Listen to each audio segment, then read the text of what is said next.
¿Me escuchan?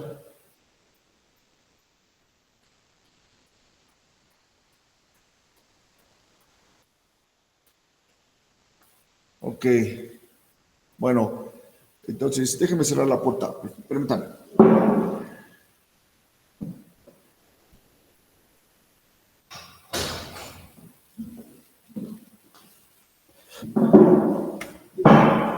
Ok, jóvenes. Entonces vamos a iniciar. Recuerden que los temas que voy a mostrarles es lo que ya vimos en algún momento. Tengo a los dos planes, 2009 y 2025. Entonces, son similares los temas porque son selectos para que solamente lo que veamos hoy, mañana y pasado, de esos temas ustedes van a estudiar para el examen especial, que será el día 19 y 20 de agosto. No recuerdo si el día 19 es para el plan 2025 y creo que para el 2009 es el día 20. ¿Ok? Entonces, queda claro que solamente van a ser los temas que veamos en estos días.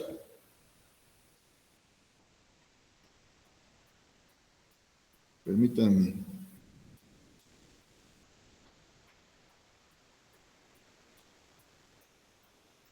Permítanme. Y vamos a iniciar de los niveles de organización.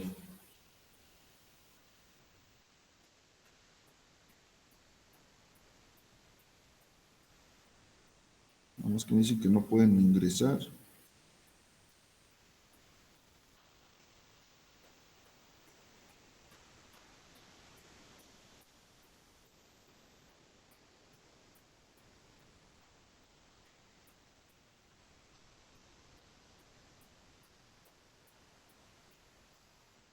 Ok.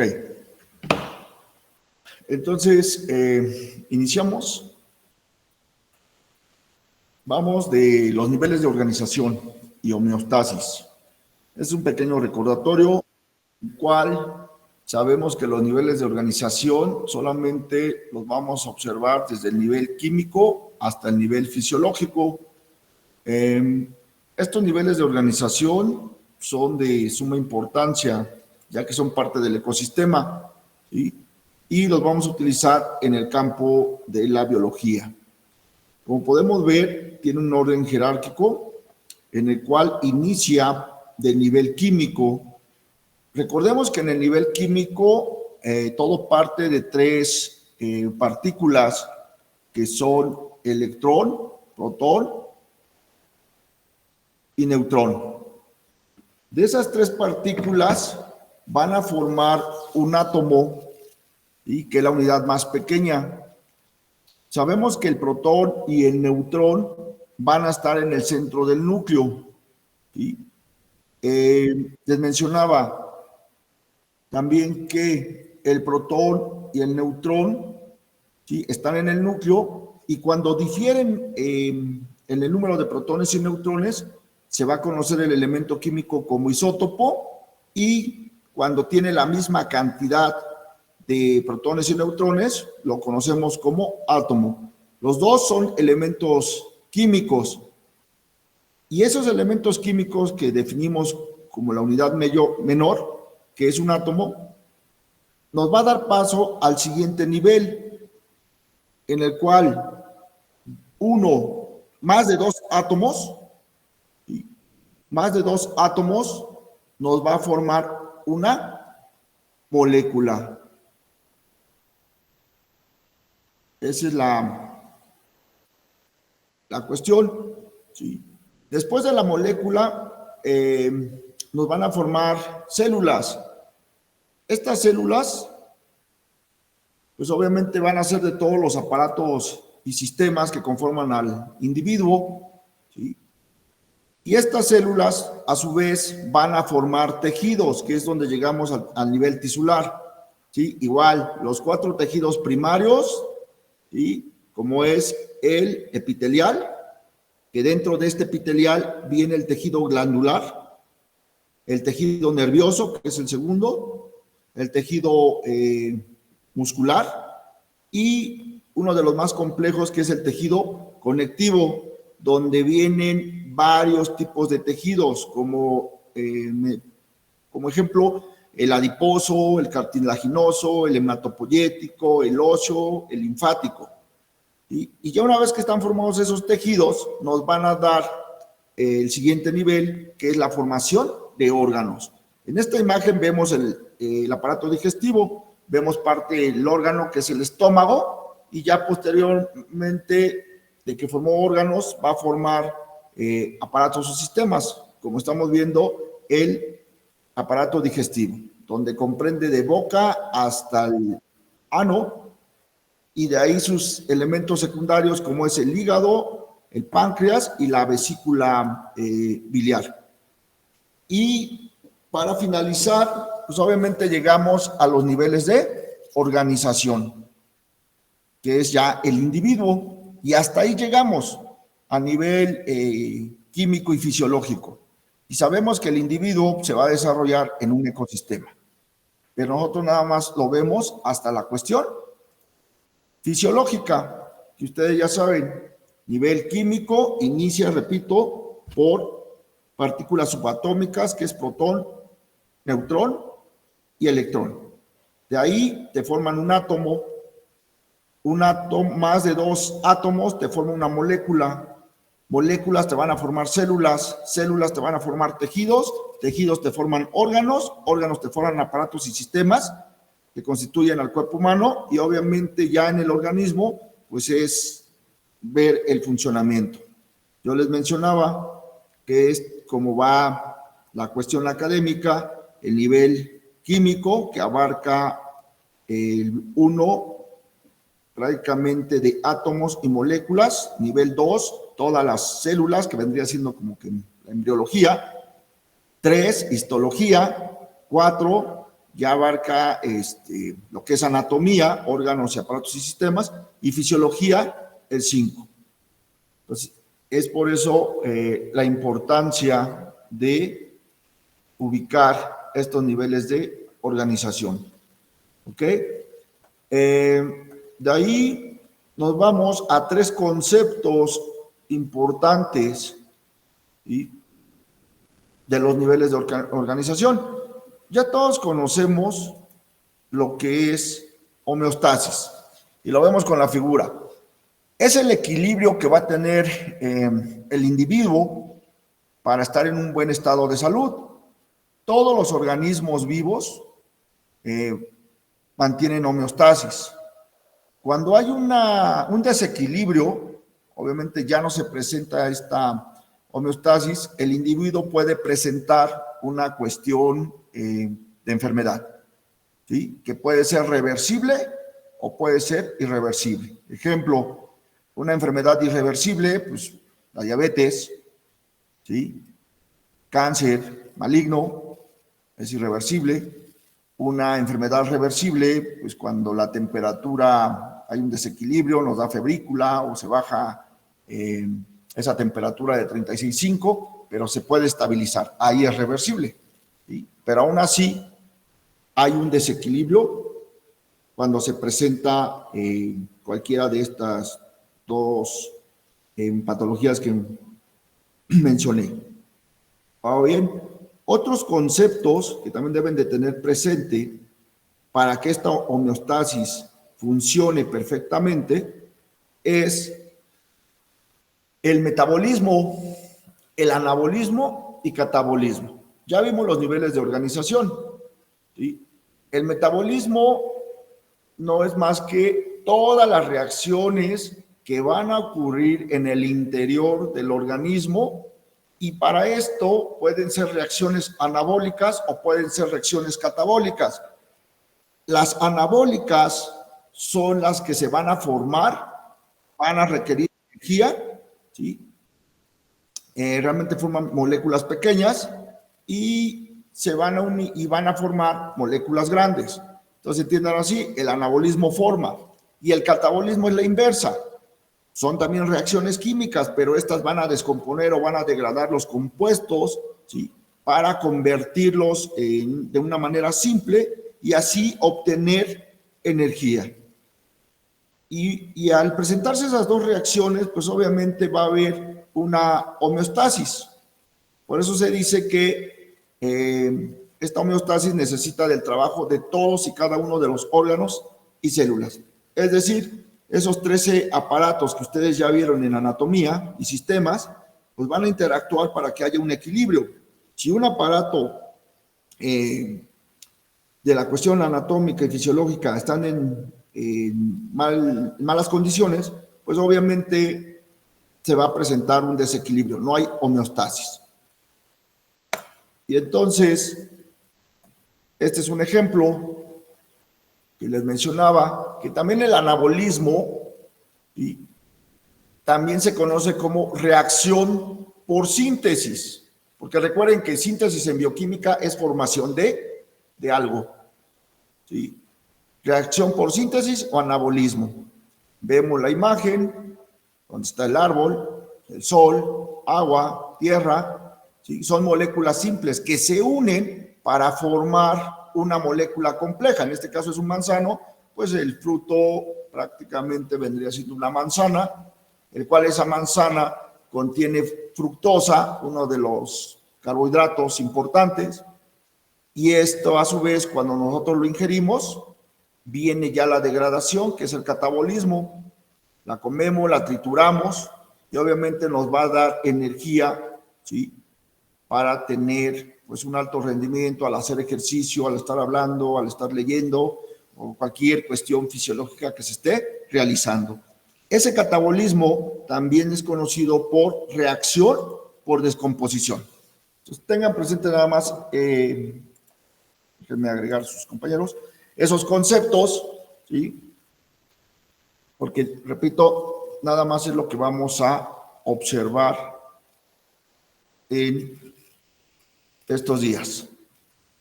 Ahora bien, teniendo en cuenta esos conceptos, niveles de organización, homeostasis, anabolismo, catabolismo, nos vamos a la cuestión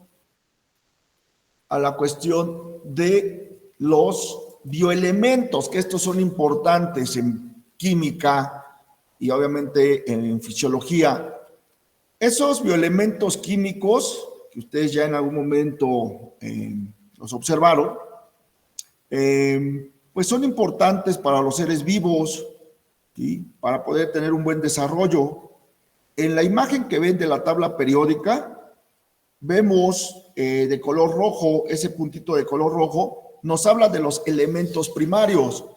Y aquí hago una mención, porque en el plan 2025 obviamente hice la actualización y en el plan 2009 no, pero es lo mismo. Normalmente la literatura nos dice que el carbono, el nitrógeno, el oxígeno y el hidrógeno son elementos primarios, pero hay otra literatura que nos dice que el azufre, el fósforo, ¿sí?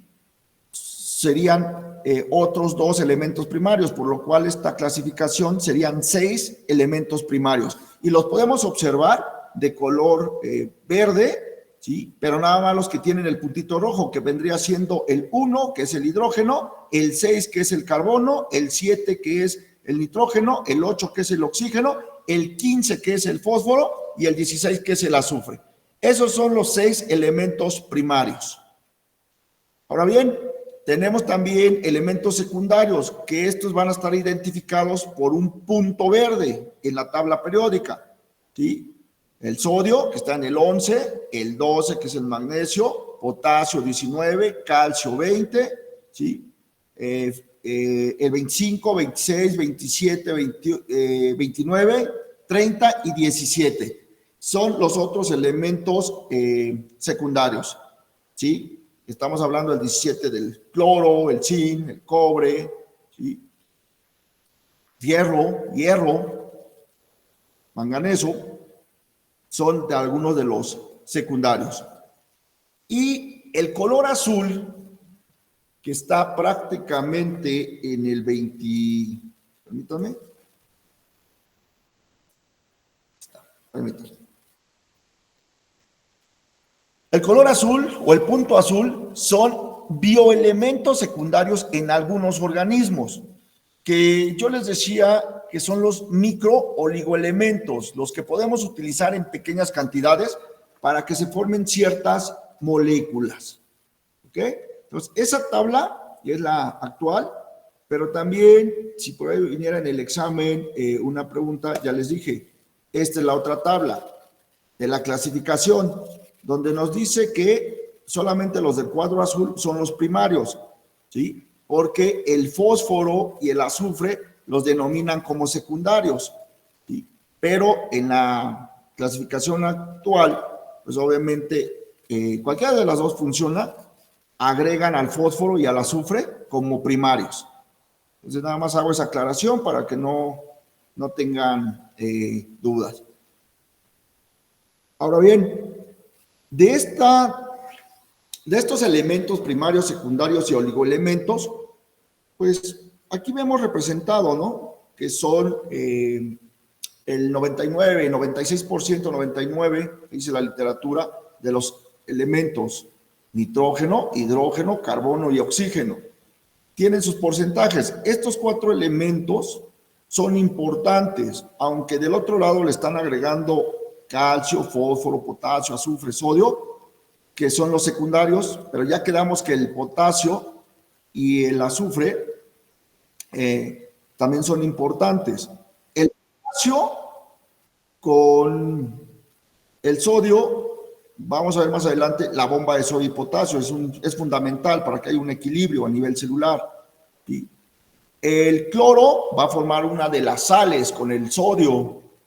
El azufre está presente en algunos aminoácidos. Entonces, todos estos elementos primarios y secundarios son fundamentales para el metabolismo celular. Porque recuerden que todo el metabolismo es a través de la célula. Entonces, nada más tener presente, no el porcentaje, simplemente los elementos. Y este cuadro ya lo han visto todas las generaciones. Entonces, aquí no me interesa el porcentaje, que es la masa. Aquí lo importante es que ustedes visualicen la importancia o función fisiológica a nivel químico de los elementos primarios. El oxígeno. ¿Qué hace el oxígeno? Nos forma la molécula de agua, ¿sí? También múltiples moléculas que van a contener carbono en la estructura. El oxígeno es importante para generar adenosintrifosfato, ¿sí? Ya que esta ATP, pues van a utilizar las células como depósito temporal de energía. Y ya lo vieron, que nos sirve para varios metabolismos. El ATP es fundamental. Y aquí tenemos, por eso es que dicen que el fosfato también pertenece a los primarios, porque ese grupo fosfato está presente en algunas biomoléculas y obviamente en el ATP, que es para darnos energía. El carbono, yo les mencionaba en clase que el carbono es como los huesitos de las biomoléculas, puede ser de manera lineal, puede ser de manera ramificada o puede ser de manera cíclica, ¿sí? Va a depender de la biomolécula que se esté formando. Y aquí por eso nos dice que forma el esqueleto de las cadenas lineales, ramificadas y en anillos o cíclicas, ¿sí? De todas aquellas moléculas orgánicas que ya vimos que son 8, mencionando hidratos de carbono, lípidos, proteínas, ácidos nucleicos, por mencionar 4 de las 8, pero también las enzimas, ¿sí? También vitaminas, ¿sí? Hormonas. Entonces es fundamental ese carbono y por eso está catalogado como primario. El hidrógeno, igual que con ayuda del oxígeno, forman esa molécula importante que es el agua y va a tener también otra formación con moléculas orgánicas, tiene que ser ionizado y se dice que hace más ácido a los líquidos corporales. Porque si ustedes recuerdan, vimos tabla de pH, y para que una solución sea más ácida, va a haber mayor presencia de hidrógeno, y para que sea más alcalina, va a haber más presencia de grupo hidroxilo. Entonces, ahí el hidrógeno y el oxígeno forman un papel importante para la homeostasis. Recuerden, si yo quiero tener una sustancia muy ácida, hay más hidrógeno.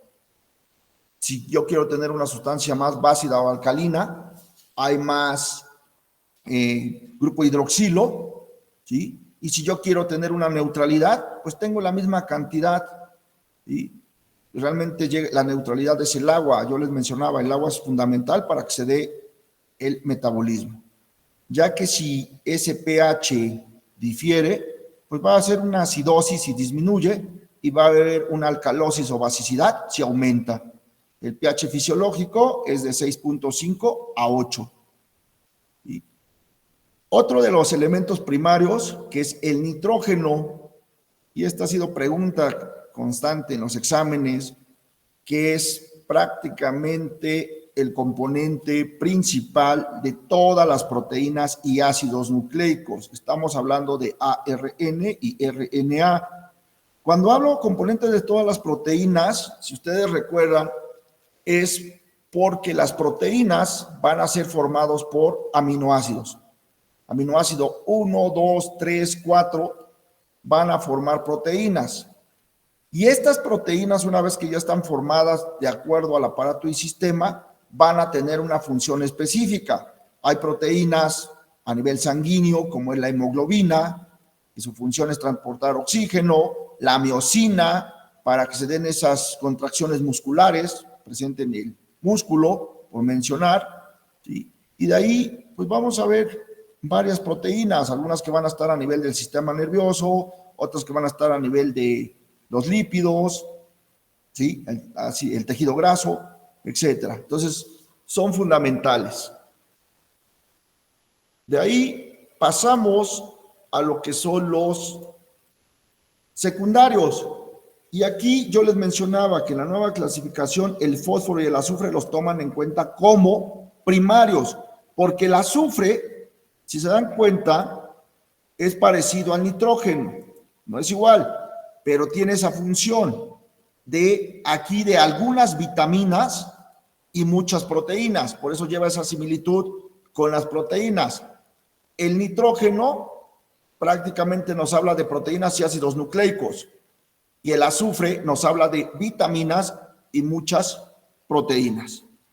¿Ok? El fósforo es fundamental para formar ese ATP, es un componente fundamental para que se dé la formación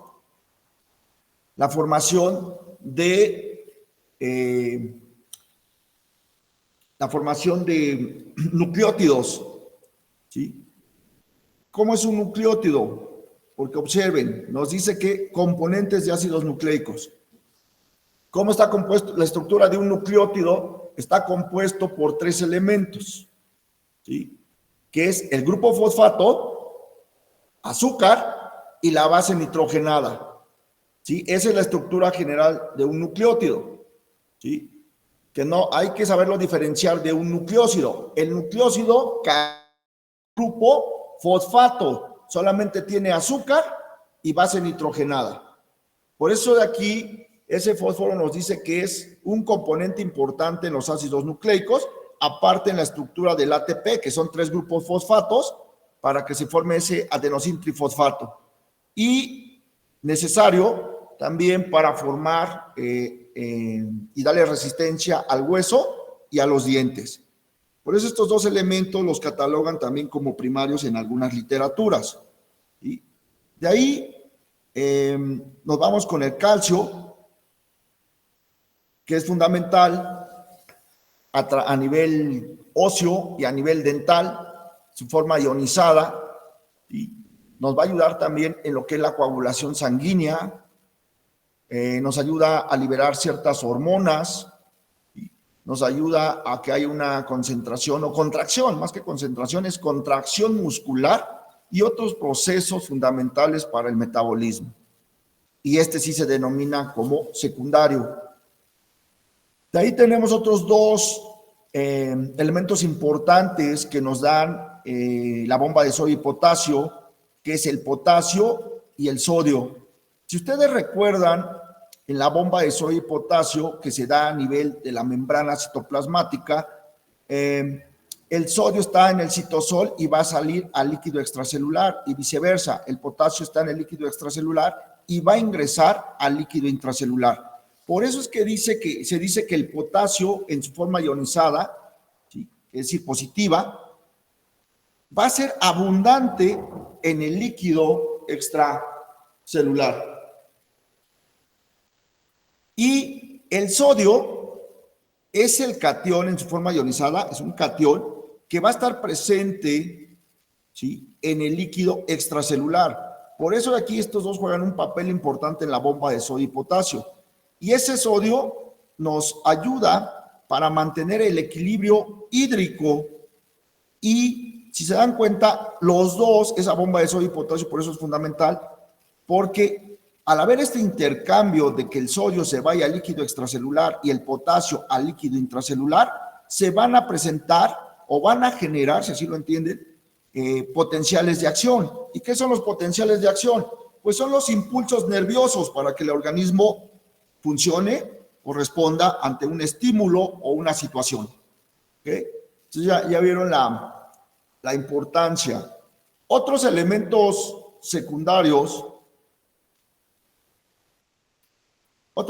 secundarios, permítame, deje que cambie. Bueno, tenemos, sí, otros elementos secundarios, como es el cloro. Pero no cambió, permítame. Responde, permítame.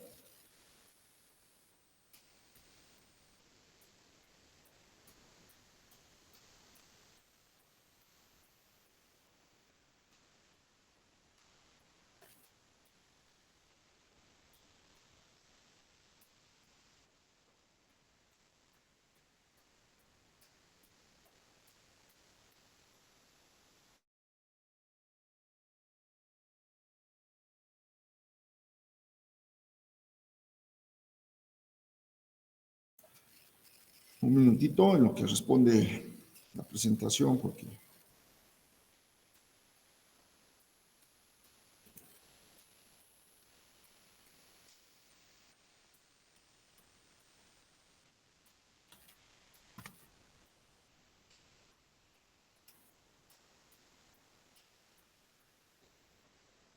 Ok, bueno, en lo que responde, hago una recapitulación para los que se incorporaron un poquito tarde.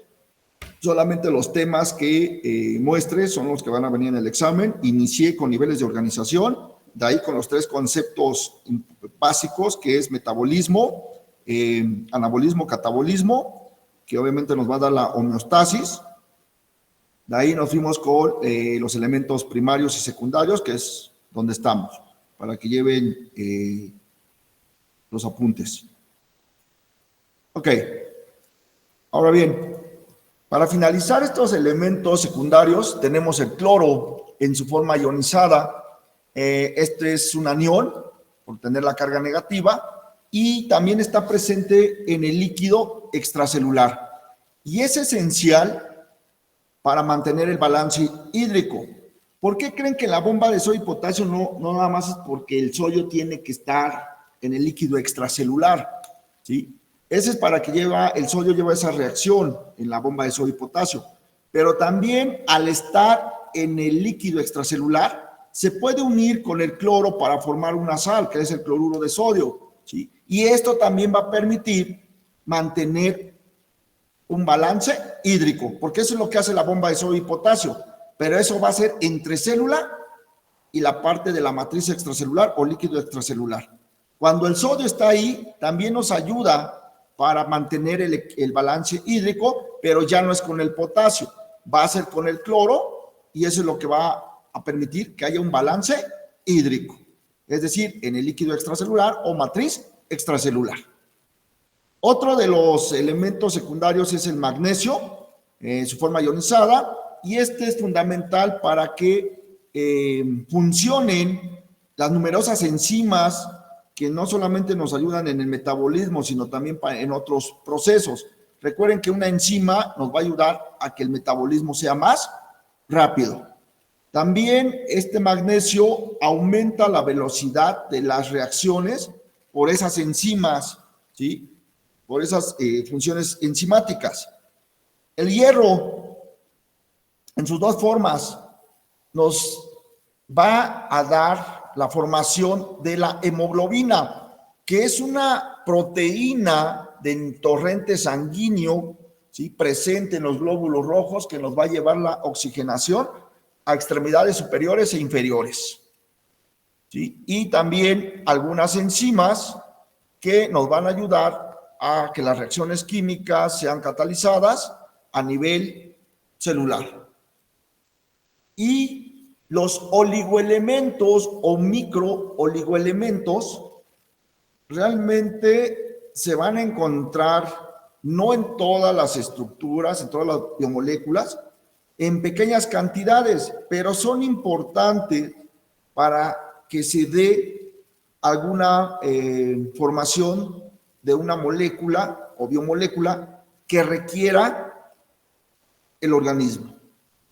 Entonces tenemos aluminio, boro, cloro, cobalto, cobre, flúor, yodo, magnesio, molibdeno, selenio, silicio, estaño, vanadio y zinc. Pero estos entiéndanlo que solamente son para formar en algunas biomoléculas de nuestro organismo. No están presentes en todos. Y aquí tenemos un ejemplo de los cationes y aniones más importantes a nivel fisiológico. Todos los que tienen carga positiva van a ser cationes, todos los que tienen carga negativa van a ser aniones. Y los más representativos a nivel fisiológico para el cuerpo humano, pues son estos: ion de hidrógeno, ion sodio, ion potasio, amonio, de hidronio, magnesio, calcio, ferroso y férrico. De los aniones tenemos al flúor, al cloruro, yoduro, hidroxilo, nitrato, bicarbonato, óxido, sulfato y fosfato. ¿Vale? Hay más, pero estos son los principales iones para el cuerpo humano. ¿Ok? De aquí nos vamos, o de enlaces, yo creo que eso está por demás. Nos vamos a la cuestión, que también es otro de los puntos, a la cuestión celular. Recuerden que es célula eucariota, ¿sí? Nosotros, mamíferos, estamos compuestos por célula eucariota, ¿sí? Obviamente vamos a ver las funciones y las estructuras a nivel celular. Este es un pequeño recordatorio. Entonces, célula eucariota. Iniciamos. La célula eucariota va a tener una reproducción que es la mitosis, y donde nos dice que de una célula madre van a salir dos células hijas con las mismas características. Ese es en la mitosis. En la meiosis, ese ya es exclusivamente de células germinativas, como es el espermatozoide y el óvulo, que ahí pasan por 4 fases, pero dobles. En la mitosis solamente es una: anafase, telofase, metafase, profase. Y en la meiosis de espermas y óvulos, pues obviamente ahí son 2, ¿sí? Anafase 1, anafase 2, porque de una célula se reproducen prácticamente 4. Entonces, por las 2 fases que se tienen. Así es como se va a reproducir, pero ahorita me interesa ver la cuestión celular. Recordemos que a nivel celular es, cuando nosotros decimos unidad estructural, nos estamos refiriendo a la célula. No estamos diciendo que es del aparato digestivo, no estamos diciendo que es a nivel nervioso, a nivel óseo. Simplemente es la unidad estructural del individuo, es la célula. Cuando ya decimos la unidad funcional del aparato o del sistema nervioso, ahí sí ya le estamos poniendo nombre, como es la neurona. Si yo estoy diciendo hepatocito, pues es la unidad funcional de hígado. Si yo digo nefrona, pues es la unidad funcional del riñón. Si yo digo osteocito, pues ya es la unidad funcional. Y así sucesivamente. Entonces, cuando ya hablamos de unidad funcional y específicamente de un aparato y sistema, pues ya la célula recibe nombre. Mientras no hablemos de ningún aparato o sistema, realmente va a ser célula, que es la unidad estructural. Es, no sé, de cualquier aparato y sistema o del organismo, así entiéndanlo. ¿Sí? Por eso dice que la célula es la unidad estructural y forma parte de todo ser vivo. Y la unidad funcional ya va a realizar todas las reacciones químicas y funciones que posibilitan la vida. Por eso yo les decía, la unidad funcional del sistema nervioso es la neurona. ¿Y cuál es la función ya química? Pues generar esas potenciales de acción para que se dé la sinapsis y se dé la respuesta. Si yo digo que a nivel, la miocina, pues es la unidad funcional del músculo. ¿Y para qué funciona esa miocina? Pues para que se dé también la cuestión de contracción a nivel muscular. Y así podríamos hablar de varios ejemplos. Y 3, unidad de origen, que esto es lo que ya les mencionaba. La célula proviene de otra célula. Y ya les hablé de las 2 etapas para que se dé imaginemos, tenemos una cortada y yo necesito que haya una cicatrización. Pues obviamente las células epiteliales son las que tienen que estar trabajando para que se regenere ese tejido, ¿sí? Y entonces, ¿por qué proceso sería? Pues obviamente por una mitosis, ¿sí? Cualquiera regeneración, siempre y cuando no sea del aparato reproductor masculino o femenino, va a ser por mitosis, ¿sí? Y ya la cuestión reproductiva de óvulos y espermatozoides ya es por meiosis. Por eso ahí entra ese punto de unidad de origen. La célula proviene de otra célula. Y ya lo vieron en embriología, que no me voy a meter en este tema. Simplemente lo mencionamos. Ahora bien, y aquí tienen sus características, pero nos vamos a la cuestión ya de estructuras. Es un pequeño recordatorio, pero recuerde que lo que estamos viendo, de ahí viene el examen. ¿Sí? El examen, por eso este tema son selectos. No estamos viendo todo. De lo que proyecte es de lo que va a venir el examen. Por eso es importante que todos los que están en el grupo se unan. No es mucho tiempo para que aquí estudian, luego andan estudiando otras cosas que todavía viene el reclamo, esto y esto, y no vino nada. ¿Ok? Entonces, núcleo, vamos del centro, prácticamente el núcleo está en el centro de la célula. ¿Cuál es la función? Pues realmente mantener la información genética en forma de ADN. Su estructura, ya sabemos que es esférica o puede ser ovalada y es uno de los elementos u organelos importantes, ¿sí?, en el interior de la célula. ¿Por qué es importante? Ya les dije, porque va a contener la información genética de la célula en forma de ADN y por eso lo denominan maquinaria para convertir dicha información en un código para la formación de nuevas proteínas. Esa es la función del núcleo. Poro nuclear, estamos hablando del núcleo. Son esos pequeños orificios, ¿sí?, que están en la periferia, ¿sí?, o en la parte superficial del núcleo, y su función principal es controlar la entrada y salida de sustancias. En este caso nos dice que del nucleoplasma al citoplasma o viceversa. A través de esos poros nucleares va a permitir que la molécula entre o salga del núcleo. Es como en los poros de la piel que yo les mencionaba. Cuando hacemos ejercicio, pues obviamente sudamos y por ahí sale el agua o el desecho. Igual aquí, estos poros nucleares permiten la entrada, pero va del citoplasma al nucleoplasma, al interior del núcleo que está el nucleoplasma. Esa es la función principal. El nucleoplasma, va a estar en el interior, ¿sí? Es el color lila que ustedes observan, ¿sí?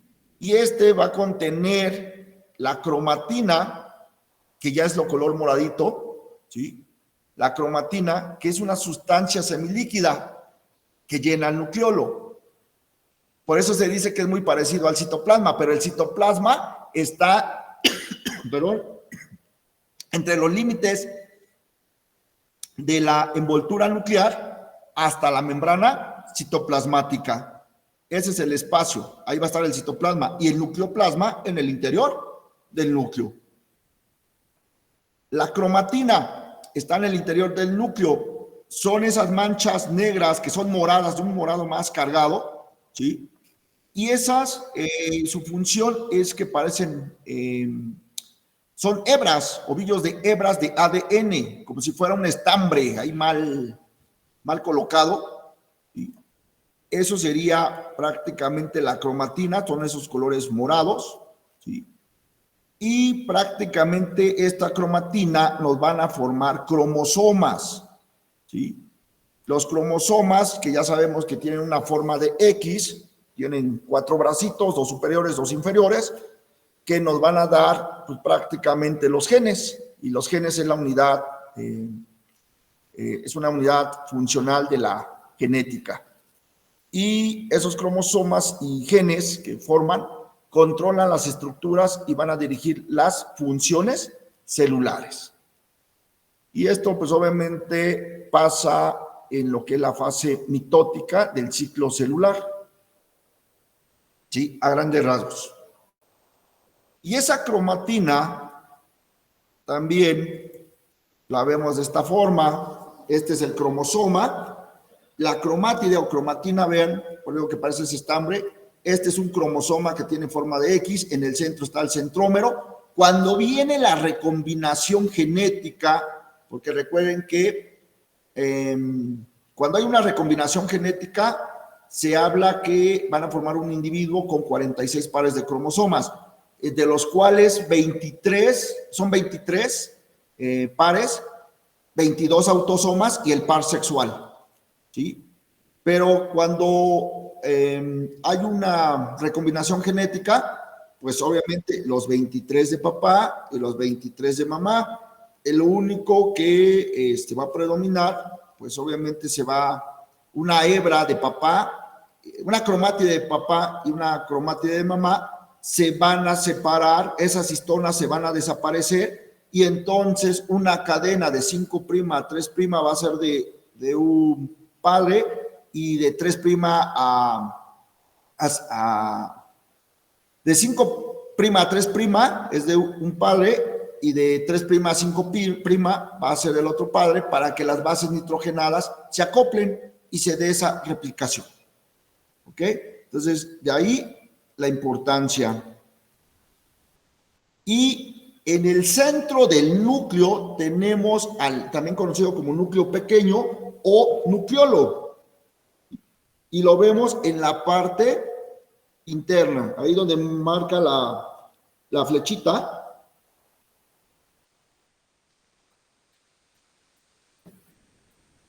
Donde marca la flechita y lo vemos en el mero centro. Y aquí es importante, ¿sí? Es un nódulo, se dice especialmente de cromatina, está en el mero centro, normalmente en la interfaz es cuando se percibe, ¿sí? Y su función importante de esta estructura es que va a empezar la formación de ARN ribosomal o ribosómico, ¿sí?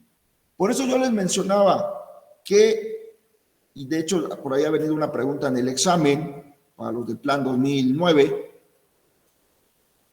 donde yo les decía, ¿dónde se forman? Porque es muy diferente dónde se alojan. ¿Dónde se van a formar? Pues prácticamente van a estar en el interior del núcleo, que es donde nos da la estructuración inicial de los ribosomas. Por eso se dice que produce o forma los ribosomas ahí, ¿sale? Pero no son funcionales. Recuerden que tiene dos subunidades ribosomales, subunidad mayor o grande, subunidad menor o pequeña. Estos dos, cuando salen por los poros, este de color azul es el retículo endoplasmático rugoso. Ahí prácticamente se vuelven maduros, es decir, se vuelven funcionales para que esos ribosomas puedan producir nuevas proteínas, porque la función principal de un ribosoma es la síntesis de proteínas. Entonces, ojo con esto, los ribosomas se forman o se producen en el interior del núcleo, pero se vuelven funcionales cuando las dos subunidades, mayor y menor, se alojan en el retículo endoplasmático rugoso. Y para finalizar, lo que es núcleo, aquí también se llegan a confundir. Envoltura nuclear o membrana nuclear. Es muy parecido a la membrana citoplasmática, pero recuerden que estamos hablando del núcleo. Es una doble capa, ¿sí? Aproximadamente tiene un espacio de 40 a 70 nanómetros de ancho, como lo podemos observar en esta imagen, ¿sí? Y se dice que va a estar tachonada de ribosomas y se continúa con el retículo endoplasmático. Específicamente el que vemos aquí en esta imagen de color verde es el retículo endoplasmático rugoso. Observen cómo se ven esos puntitos azules que son los ribosomas, pero estos se van a anclar la mayor parte en el retículo endoplasmático rugoso y otros van a estar en el citoplasma. Y esos, pues prácticamente son ribosomas, que la función principal de un ribosoma es formar nuevas proteínas. La función de esta membrana nuclear o envoltura nuclear es actuar como filtro y protección. ¿De dónde? Pues obviamente del interior del núcleo al citoplasma y viceversa. Nucleoplasma, citoplasma, citoplasma, nucleoplasma. Y ahí terminamos prácticamente de ver la parte interna interna y externa del núcleo. Ahora bien, vamos a ir de la membrana citoplasmática a la membrana nuclear, todos los orgánulos que nos faltan, que ustedes ya los ubican. Empezamos por una de las membranas que es la más importante, ¿sí? Esta membrana citoplasmática parece en forma de galleta porque es una capa lipídica. En esta imagen, el color amarillo es la parte hidrófoba. El color morado, esos puntitos morados, es la parte hidrofílica. El color azul es el líquido extracelular. El color amarillo es el interior de la célula, que es el citosol o citoplasma también, ¿sí? Y vemos que hay varias estructuras, ¿sí? Como proteínas periféricas, integrales, colesterol, compuestos, glucoproteínas, glucolípidos, que todos estos son importantes para que se dé la cuestión fisiológica a nivel celular o reacciones a nivel celular, que pueden ser intra o extra, es decir, dentro o fuera de la célula. Tenemos entonces que esa membrana va a aislar la célula del ambiente externo. ¿Cuál sería el ambiente externo? El líquido extracelular o matriz extracelular. Ya les mencioné su capa lipídica, va a tener proteínas integrales y periféricas, ¿sí? Esas proteínas, algunas participan para los medios de transporte, entrada y salida de ciertos iones, como en el caso de la bomba de sodio y potasio. Algunos receptores y prácticamente, que ese es uno de el glucocálix, que está en contacto en toda la periferia de la membrana citoplasmática. Recuerden, muchos dicen que la célula es circular, o así nos las presentaron, pero va a depender del aparato o sistema que se esté hablando para que tome esa forma, porque no es lo mismo una neurona, una célula del sistema nervioso, las dendritas, es decir, el núcleo, ¿sí? En sí la neurona, a una célula muscular o a una célula ósea. Entonces, las células tienen diferentes formas de acuerdo a los aparatos y sistemas que estén formando. Ahora bien, ya vimos que esa membrana citoplasmática tenemos que, pues la principal, bicapa lipídica. Dentro de esa bicapa lipídica son fosfolípidos, que tiene la parte hidrofílica, que está hacia el líquido extracelular o matriz extracelular, y al citosol, y la capa, en la parte hidrófoba de ese fosfolípido, que está en la parte interna de la membrana citoplasmática. En el interior de esa membrana citoplasmática encontramos unas líneas pequeñas que es colesterol, ¿sí? Y prácticamente parece una galleta, ¿no? Una paleta de galleta, que las galletas es la parte hidrofílica y la nieve o el helado es la parte hidrófoba. Si lo vemos desde esa forma coloquial. Funciones principales es proteger el tejido celular, porque es la parte externa de la célula. Y también tiene otra función importante, que va a tomar contacto con nuestras células. Eso en otras materias que ya vieron ustedes, se los tuvieron que haber mencionado. Se comunican, hay una señalización celular, hay una comunicación celular. Y entonces, por eso se dice que toma contacto con otras células. ¿Qué nos va a ayudar ahí? Pues prácticamente los cilios, que esas son vellosidades, y los flagelos que permiten que la célula se pueda desplazar. Contiene canales transportadores, ya lo vimos, en el interior, ¿sí? Enzimas, proteínas periféricas integrales, y nos ayuda en la entrada y salida de ciertas sustancias de acuerdo a las reacciones químicas. Y aquí lo vemos.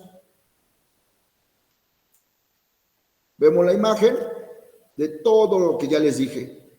Lo único que podría aquí hacer referencia es que las proteínas integrales también se conocen como proteínas transmembrana. De ahí afuera, ya todo lo demás, pues lo repetiría, pero lo están viendo. La parte azul es la parte hidrofílica, ese fosfolípido, líquido extracelular, citosol o intracelular. La cuestión blanca es la parte hidrófoba de ese fosfolípido. Esos colores amarillos que se ven como espirales son los componentes, que es el colesterol, que va en la parte hidrófoba, la proteína integral o transmembrana, que lo vemos aquí en un corte sagital, proteína periférica, que parece un listón, una cuerda como si fuera una hélice, y pues el glucolípido, ¿no? Que ya sabemos que es lípidos con hidratos de carbono, glucoproteínas, que son azúcares con, obviamente, proteínas, y bueno, y es fundamental para las cuestiones fisiológicas. Ahora bien, tenemos otra estructura, que es el citoplasma. El citoplasma no es más que el líquido que va de la membrana o envoltura nuclear a la membrana citoplasmática, y es donde van a estar alojados varios organulos, ¿ok? Su función principal es realizar actividades intracelulares, ¿sí? Todas las que se llevan en el citoplasma, a excepción de las que se lleven en el interior del núcleo. Entonces, prácticamente es todo esto de amarillo, que viene siendo el citoplasma, y también ahí va de la mano el citosol. ¿Cuál es la diferencia entre el citoplasma y el citosol? Que el citoplasma, pues ya lo estamos viendo, es un organulo, es semilíquida, y el citosol es viscosa. El citosol, su función principal es mantener algunos organulos, mantenerlos fijos en el lugar, y el citoplasma lo que hace que algunos orgánulos, pues obviamente vayan de un lado a otro en el interior o exterior de la célula. Otro de los componentes importantes es el aparato o complejo de Golgi. Déjenme ver si ya se va a terminar la llamada.